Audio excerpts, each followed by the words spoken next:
Time you switch pod, the boys are back. Yes, sir.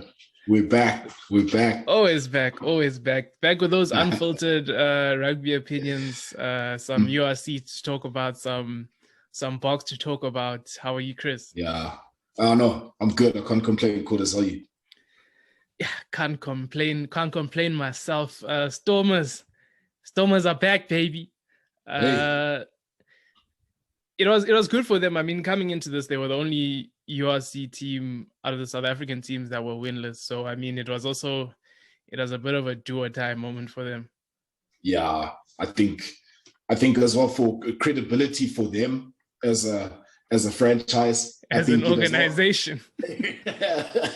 Because boardroom stuff, they're not credible off the field, so it was going to be bad if they were the only team to come back home with no win. So good on them for getting their stuff together. Yeah, good on them. I mean, not discounting the draw that they had, obviously, but oh yeah, true. It's always good to have a win. Pokomela, he started in this one. There's not much to talk about, really. Only talking points for me was that there were a lot of big hits. I think that loose forward trio of Pokomela, Engelbrett, and Ruiz, they really fronted up physically. Into Benny, also big hits. And I think the Stormers, the key in this one was that they took their points. Whereas I think in the Sharks game that we're going to get to, I feel like it was almost the opposite, where they didn't take the points. Yeah. But congratulations, congratulations Stormers, and congratulations Leo Lenzas, because we have been critic on this podcast, and yes, 2 tries for him. I think the second one especially end-to-end stuff. Yeah, he's a new man reborn. And what I do have to say is, I don't know if it's this tournament, but then going into the next one with Ivio for you, and it's like, it seems as though this tournament it's washed some guys clean, and they've taken up a new spirit within themselves, and they've become new men. Yeah. It's a clean slate, basically, I couldn't agree with you more, So, look, let's congratulate the guys. We always say, where we need to critique, we will. And we'll give credit to credit is due. So, rightly so. We're happy. We're happy. I hold my hands up. Yeah. Yeah, I think that game, I think we should just talk about, guys' potential box in each game. I mean, Evan Roos is always up there, but Willemse, again, it was another game for him. Lions. Lions. Similani on the bench again. I don't know if this is rotation. Hopefully it is. I don't know. I think you've been a critic of whether he should have gone to Province or not. Yeah, I feel like the kid just needs a fresh start, because I just don't see what the Lions or the plan that they have for him, because he's their blue chip, but they're not using the blue chip, and I don't understand that, from a selection point of view. So look, from my side, you just want to see, give the guy, give him game time and let him play. He was involved with the Springbok setup. Let him get more game time. Let him play. Let him develop further, so that he can stake a claim and potentially be a match winner for you. Because I think the Lions just past 2 weekends just always just close, but yet so far. We can say that, and to be quite honest with you, all the South African teams have done well in that there's been no breakaway leads from opposing teams, especially this weekend. I've looked at it, and it's always been, I mean, the Lions were ahead at one point in this game for some time. And I mean, to be quite honest with you, from the beginning, we were caught out in the line out, sleeping, not kicking penalties out. We got a try that our number 8 almost messed up, trying to be the glory man himself. But I mean, it's these kind of things where we're not clinical enough. There was another chance for Rabs, and had the ball stayed in, we're looking at a bigger Lions lead. Unlucky for Ras, he was knocked out of it. And you know what? I actually feel like we had around halftime we had a sort of stage where Ivio Fayun was he was letting the ball go. He was doing, double pump movements, taking the ball to the line, and it was showing some promise. But ultimately, I won't lie, it's just we don't have the quality right now. We don't have Chituka, big shift here. I think this was his best performance in the URC. For him, but I don't know, man. I'm just feeling like it's a lack of quality, and you've got the whistle that we've been typically up against, and it's a recipe for disaster. No, that flate. Hey, that flate in the north, it's a different kind of whistle, that one, but you're talking about Chituka, I think talking about Chituka and Box as well, I think he's a guy that he's been consistent, and like you say with the Lions, from a quality perspective, I think we've spoken about the recruitment side of things, in terms of where they're looking to go, and look, if you can have some leading player, some leading cast, but if the supporting cast is not of the same standard, your show is not going to be the best on the block, and not everyone's going to buy the tickets. And yeah, I think the general theme this weekend for the South African teams, majority of the teams, has been that the lack of being clinical, the lack of execution, for some of the teams just slow to wake up, get into those ones later. But yeah, I think that is the theme for this weekend, is missed opportunities, I feel. Yeah, in this game, I just want to give a shout out Sangweni. I feel Sangweni had a good game, but again, he's not a 6. And we're having this problem where we need someone to get on the ball. Chituka, big shift. He's a bolter. He's one that's knocking on the door. Yeah. Rabs as well. I have to say, Rabs is looking quite impressive. Yeah. Those are the kind of guys you wouldn't mind seeing in the Springbok setup, and I feel like Sangweni, I think I've rated him since even the junior Bok days, I think. Yeah, and he's got the Jean de Villiers intercept gene in him. Strangely enough, at flank, he's got it. Yeah, because it's not a fluke, because it's more than once that he's been able to pinch a ball, in the intercept. So yeah, he's one to watch. He's one to watch, and look, he's promising. But I think overall, from a Lions perspective, they really need to figure out the direction and the foundation that they want to sort of build on, because yeah, there's aspects that they need to grow in. I think with this little break that they have, the coaching group need to go back at all the teams, take stock, and come back with maybe not so much fresh ideas, but a different approach tactically. Yeah, man, and I feel like also we're gonna get our own turn in commentary, because I feel like there's been some very unfavorable things said about the South African teams. How can a guy score a try and you're bringing up his ban for substance abuse claims, or not claims because he was found guilty, but I mean, how can you must also be saying unfavorable things from these guys past when they come this side. Look, talking about the commentary, I must say, I'm so glad that we're getting the home leg, because it's been so painful, listening to those commentators in the north.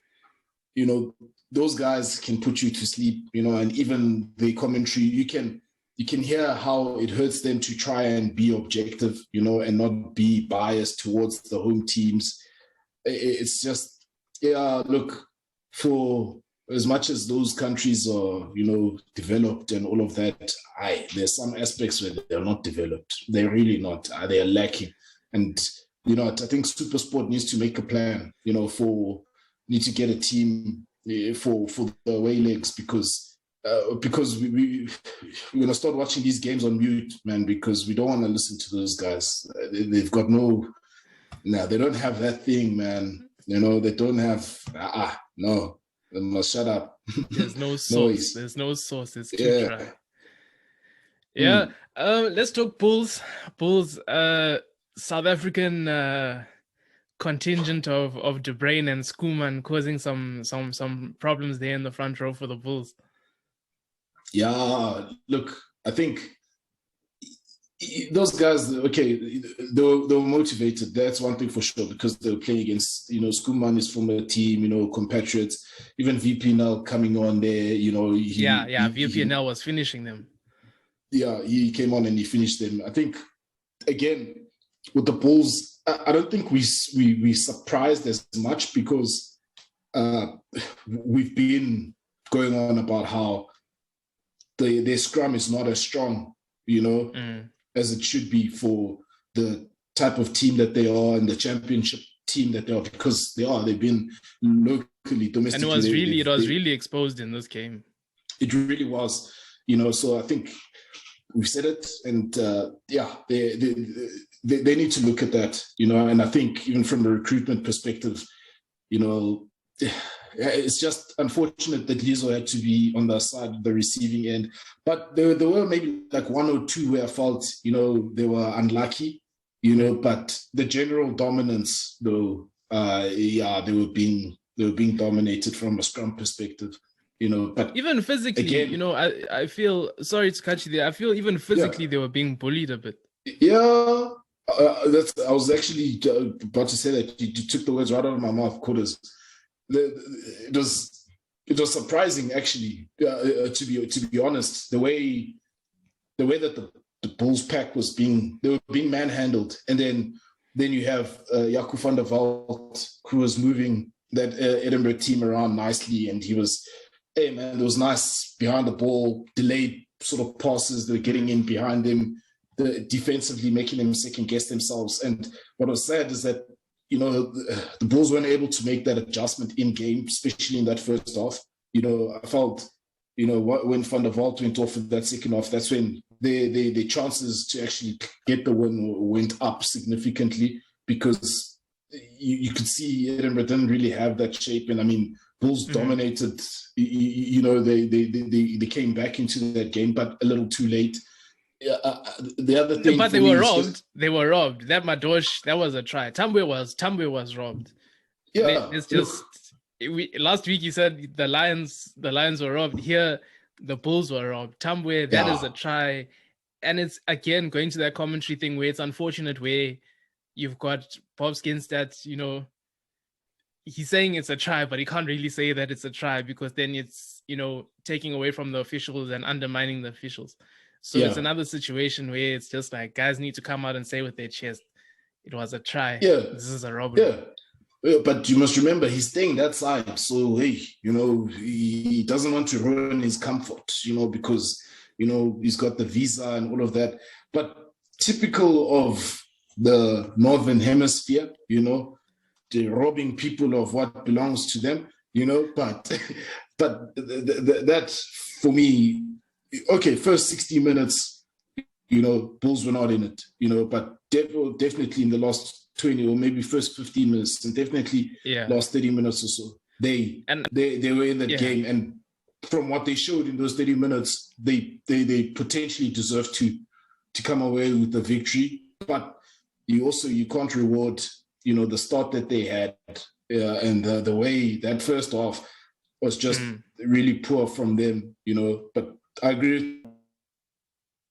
And TMO, I don't understand slow motion, especially to play that in real time. And it was going to be difficult for them to not crafty work by those officials, so to blame for that one, because that game was definitely there. They didn't have the intensity. They just didn't have that passion.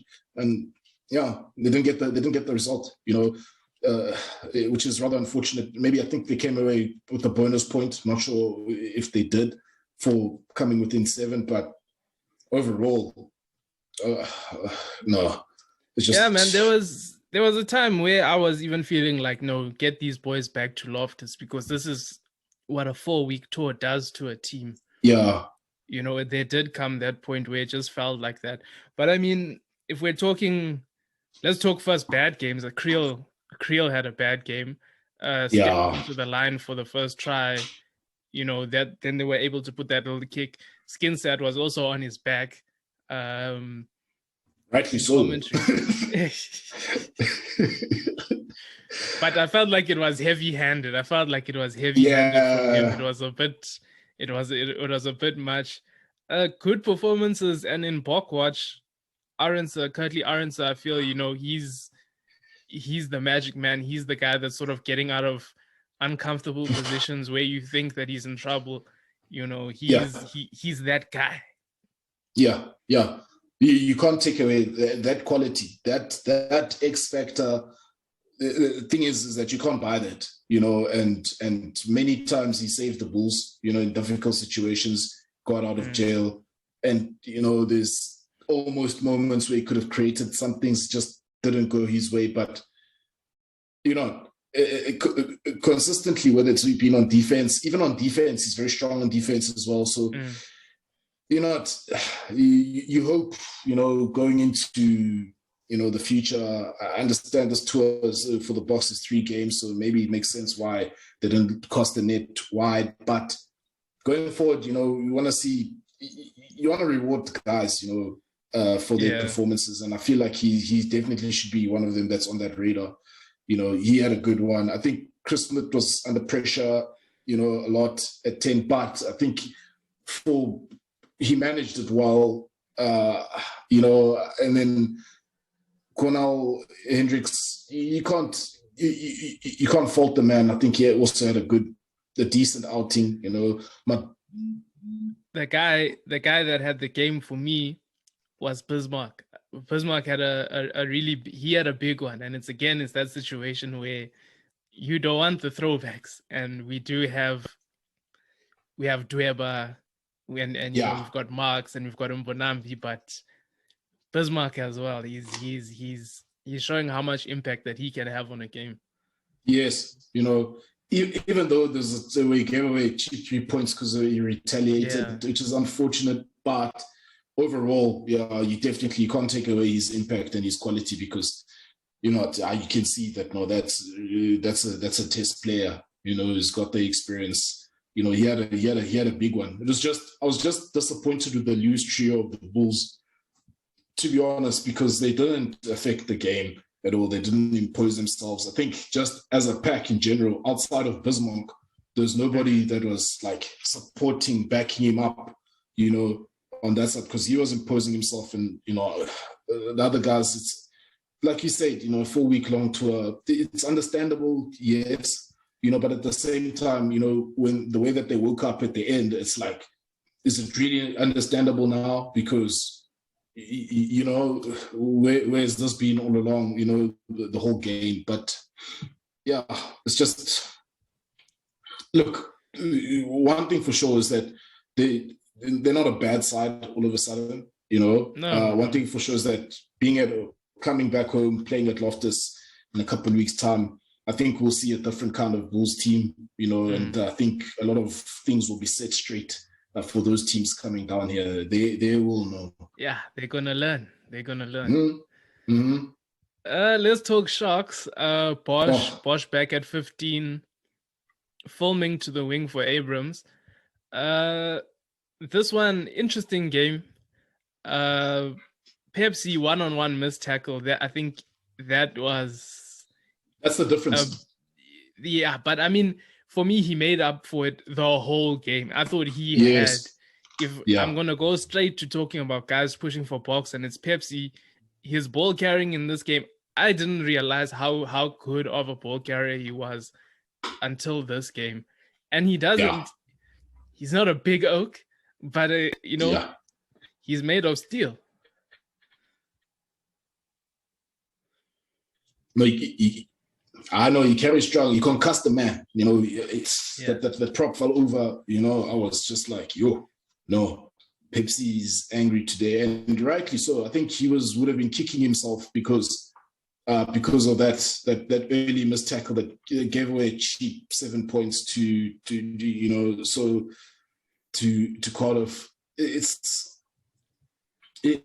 Those kind of things, they do happen. I think the issue for me with the Sharks is that once they fall behind, they struggle to find their way, but what's most concerning is, missed kicks at goal.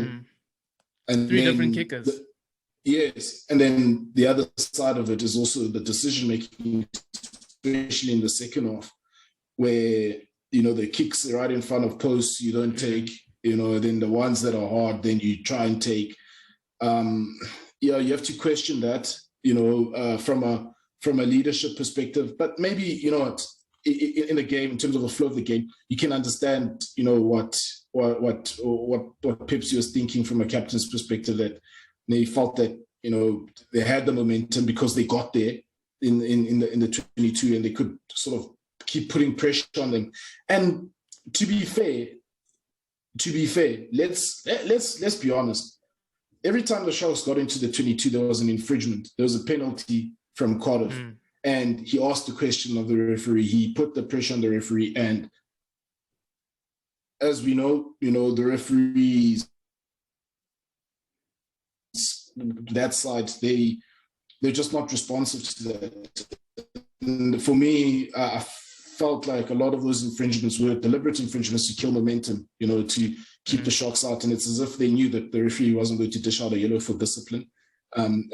So, yeah, in that sense, they were a bit hard done by the officiating. But again, a lot of it is, I think, they'll kick themselves. They'll look at themselves and think, listen, we had every opportunity to win that game. Yes, they really should have. There's no excuse in this regard. I think the only thing I can question, for me, Kurt Bosch is he was suspect. I don't know, man. Like, he needs an intervention of some sort. I don't know what kind of intervention that would be, because he's just not there at the moment. He's not. And maybe they must make the tough decisions like they did the other week, just put him on the bench or leave him out the match day squad and give somebody else a go. And even Bonilla came on and he was, he was showing the skills. Yeah, you see. So now you can see why they got those guys in those internationals. And it's almost, I think it's like the writing is on the wall, and it's just a matter of time, because the countdown has definitely begun, where, maybe we'll see him playing for Toyota or the Cheetahs. We don't know, but I'm not singling him out, but no, and then again, it's just, you mentioned Pepsi. Pepsi was big the whole game. He was really, you can see why he's the captain, honestly, and I just feel they were not accurate enough, especially in that second half when they had all the possession, all the territory. And then the way that they just release pressure, after you collect points, you give points away, and then you allow them to sort of, just cushion where now it's impossible for you to win the game. There was still a window of opportunity, but look, I wasn't happy. I really wasn't happy, but overall, I still feel that with our teams, when we're home, I think we're going to see different pictures, and I hope we really put these guys to the sword. The guys that are coming down here, they must know that this is SA. For me, this one, I wouldn't be too disappointed if I was a Shark supporter, because, early on, they were losing the kicking battle. Again, it's I don't know what it is about defending from set piece. They found that gap at the end of the line out for that try, but the way that they came back into the game, for me, that was what was most impressive. So it was just decision making. If they had taken those points in front of Poles, again, they didn't start with the same confidence that they had in the last Yeah. game, but Yeah. they found it. They found it, and that's what Yes. was impressive. Dutoy again showing he's on that higher level and Yeah. proving his critics like myself wrong. Yeah. I'm seeing why he's rated this way.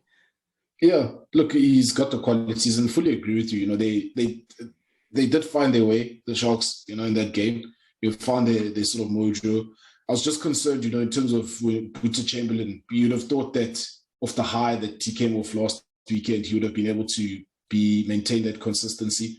Okay, fine. You know, from a kicking perspective, they lost that kicking battle, but even just his general play, his passing, he looked off, you know, and It it happens, happens. man. You know, I'm not too hard on him. It's like a rapper with his second album. You know, the debut was hot. The second album, you know, it's more difficult. Yeah, But I know that with him, it's just he'll just find his feet next game, and it's just on to the next one. I think sometimes when you fire too hot, the expectation and what have you. So I'm not. yeah, I've still felt like he did well in 10, and for me, the kicking battle was more of Toyota Cheetah's yeah, 2022 player Cohen Bosch. I felt like it was more of his kicking that let them down. yeah. But yeah, I wouldn't be too disappointed if I was you. Yeah, look, I get it. I get it, Quarters. You know, just, you know, when you see one that's like, no, but we should have won this game. You know, Yeah, come on, guys. You know, come on, please. You know, but it's okay. The boys are coming home. Well, they are home. They should be home. And yeah, we'll look forward to the next rounds after they get a well-deserved rest. You know, and yeah, but it's not all doom and gloom. my guys must rest. My guys must rest. They must, you know, have some Yeah, braais, go to the yeah, club, whatever you yeah, need, guys. yeah, Just yeah. it's when we pick up, we need to show these guys. They need to learn about us. Yeah, true. Definitely so. Let's talk box now. It's a funny one.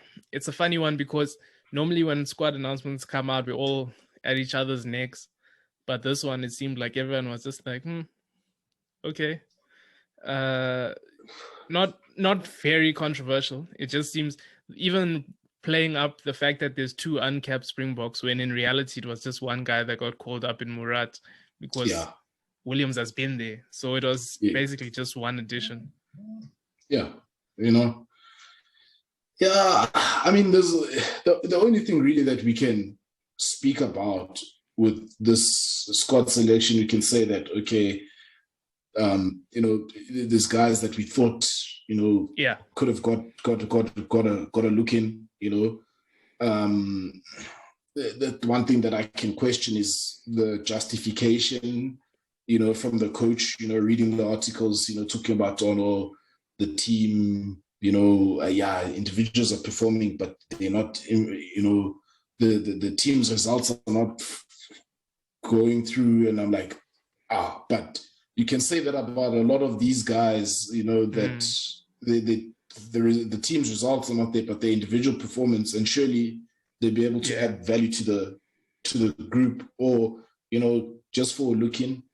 But as I alluded to earlier, maybe it's because it's 3 games, you know, on tour, and it's just you know, we want to get in, you know, smash and grab, get out, and then next year, maybe, you know, if COVID permitting and all of that stuff, with possibly a June incoming tour and things like that, maybe then we'll see the net getting cast a bit wider then, you know. But yeah, it's just, it feels it's unlucky for some of the guys that have been, honestly speaking, being consistent since unlocked, you know, Curry Cup, then even now in these 4 rounds of URC, or even 3 rounds of URC. Let's actually talk about those guys. Main snubs, you've got Ruiz, you've got Kalant, Yes. I'd say those two for me are at a higher level than anyone else in terms of snubs. Then we look down further down the list. You've got the UK based players. You've got like Esther Hazen. There's a lot of talk about Tyrone Green. And then I think lower down the line, you've got guys like Rabs and Aronsa. And of Yeah. course, Pepsi. But I think Pepsi, maybe but then, Pepsi is even part of that Galant and Ruiz group. yeah, along with that group, Chituka as well, because Yes. they've been the whole year. Yeah. The whole year, basically. You see, if you're talking those guys that you mentioned first in that first group, those guys, for me, I just feel, even if it was just, to come and experience the environment and learn more, to say, look, in the event, this is, so man, it's very hard to understand that, and it's also hard to understand how some guys keep getting backed. Maybe this was also an opportunity to say, listen, let's rest, maybe, rest, like Vili, and say, look, just get away from the environment for a little bit. Yeah. You know what I mean? I mean, what could that hurt? Just to say, just chill a little bit. Let's take a backseat. Let's give some guys a run. But, I guess the selectors, they know what their objectives are. I strongly feel that it's just that it's the 3-game smash and grab. We want to get out of the UK, and we'll reassess for next year. But man, at the same time as supporters of our individual teams, but as we recognize quality play from around the country domestically, you want to see guys, getting that call up. I mean, Esther, and I don't see the hurt in bringing him in, especially for that backline, to bolster the backline from a physicality point of view. He's been playing there for how long, and, just to have a different picture, Ruiz, those guys, like you say, just to get that experience. Low as well, but I mean, I've seen him also say, okay, then what must I do? Must I leave out Kobus Visser? So, I mean, that's their whole thing where they're like, okay, who am I supposed to leave out?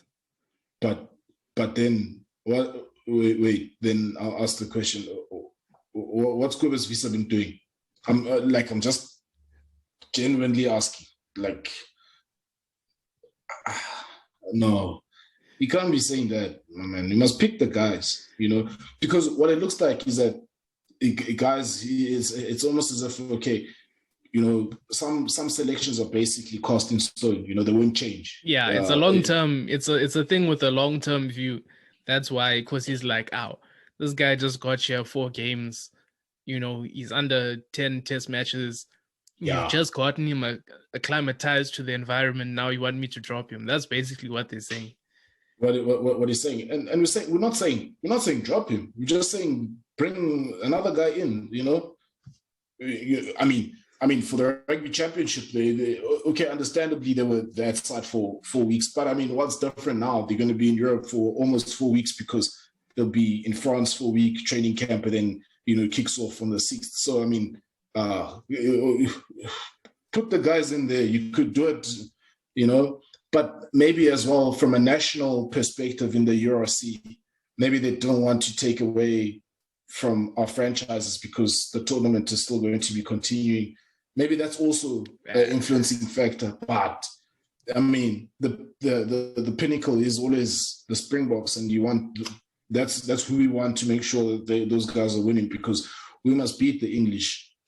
That's can't even be a debate. The English must be beaten. So as well as it's England, Scotland, Wales. They must know that the British and Irish Lions series was not, a fluke, which it wasn't, but you know what I mean.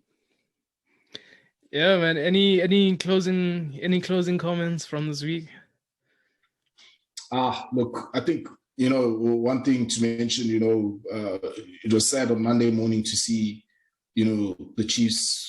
Sean Wainui, having passed away, young, 25, young. I think it's perspective on life, that there's no guarantees. and it's just a game that we all love.